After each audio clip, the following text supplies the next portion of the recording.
دا بنو امیه په زمانه کې د منافقت دغه فتنه په عروج باندې وه چې الله رب العالمین مسلمانانو ته د څه کم 2 کالو دپاره حضرت عمر بن عبدالعزیز خلیفه ورکړو د مسلمانانو معیشت مضبوط شو د مسلمانانو جون خشته شو او مسلمانانو به زکاتونه په لارو کوڅو کې ګرځوله څوک زکات اخیستونکی پاتې نه شو نو د مسلمانانو دغه خلیفه حضرت عمر بن عبدالعزیز ته ځای ورکړ په ریاست کې منافقان موجود وو نو دی ځای عمر بن عبدالعزیز ته ورکړو او تقریبا 2 کاله هغه د مسلمانانو خلافت وکړو د مسلمانانو حکومت یې وکړو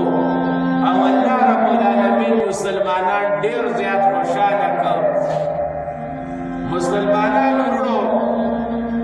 دغه رنګې خلافت عثمانیه چې په 3 براعظمونو باندې د مسلمانانو یو مضبوط حکومت و یهودیانو نصرانیانو د دین او د اسلام دشمنانو کمال اتاتورک غوندې منافقانو دغه خلافت عثمانیه اختتام ته ورسولو مسلمانانو وروڼو په هندوستان کې د مغولو مضبوط حکومت و خو په دغه حکومت کې منافقان موجود وو اکبر بادشاه ګمراه کو او نور حکمرانان یې د دین نه ډېر زیات لرې ساتلي وو تر دې پورې چې دغه مضبوط حکومت چې مسلمانانو 858 سال د هندوستان په ځمکه باندې حکومت کړی و نو دا چې دی اختتام ته د منافقت د فتنې د وجې نه ورسېدو نن هم که تاسو په هر یو اسلامي ملک باندې نظر واچوئ په حکومتي صفونو کې منافقان موجود دي او هر یو اسلامي ملک ته د هغوی نه ډېره زیاته خطره ده مسلمانانو وروڼو په هر یو حکومت کې د یهودو او د نصارو غلامان موجود دي چې د هغوی نه د مسلمانانو ریاستونو ته ډېره زیاته خطره ده مسلمانانو وروڼو د رسول الله صلی الله علیه وسلم په زمانه کې چې کوم منافقت و هغه اعتقادي منافقت و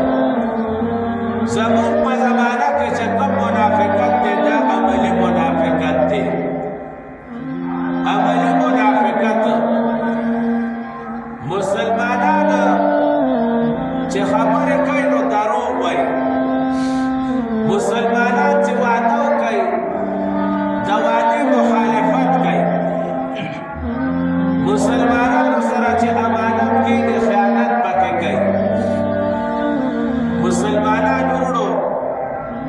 نو په موږ کې عملي منافقت چې دی ډېر انتها ته رسېدلی دی په موږ ټولو مسلمانانو کې عملي منافقت انتها ته رسېدلی دی موږ ملاوټ کوو او موږ له شرم نه راځي موږ وعده خلافي کوو موږ له شرم نه راځي موږ دروغ وایو او موږ مسلمانانو له شرم نه راځي موږ مسلمانان دوکې ورکوو خلکو ته او موږ له شرم نه راځي حالانکې د مسلمان گفتار او د مسلمان کردار به یو شان دي د مسلمان گفتار او د مسلمان کردار به یو شان دي وي ګور الله رب العالمین په قرآن کې ویلي دي یا ایها الذین آمنوا آمنوا بالله ورسوله اے مومنانو تاسو ایمان راوړی په الله او د هغه په رسول باندې، نو ذهن کې سوال پیدا کیږي چې یو طرف